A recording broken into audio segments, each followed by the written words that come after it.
قلتلكم ترتبوا هدومكم، ليه مش مترتبة لسه؟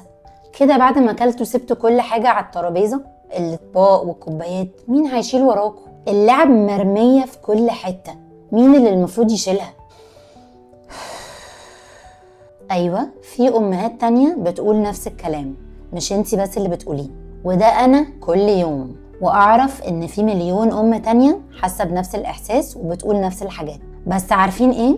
احنا برضو بنغلط للأسف. البيهيفير ده بيضرنا احنا وولادنا. لما بنعمل كل حاجة بنفسنا، احنا مش بنضر نفسنا نفسيا وجسديا بس، لا، احنا كمان بنعلم ولادنا حاجات غلط. بنعلمهم ان الست والام هي المسؤولة عن كل حاجة في البيت، وده طبعا هيخليهم يكبروا فاكرين ان ده الطبيعي. البنات هتكبر فاكرة ان المفروض تعمل كل حاجة لوحدها في بيتها، والولاد هيكبروا مستنيين حد يجي يخدمهم، وده مش عدل ولا علينا ولا عليهم. طب الحل ايه؟ الحل ان احنا نعلمهم يساعدونا من وهم صغيرين.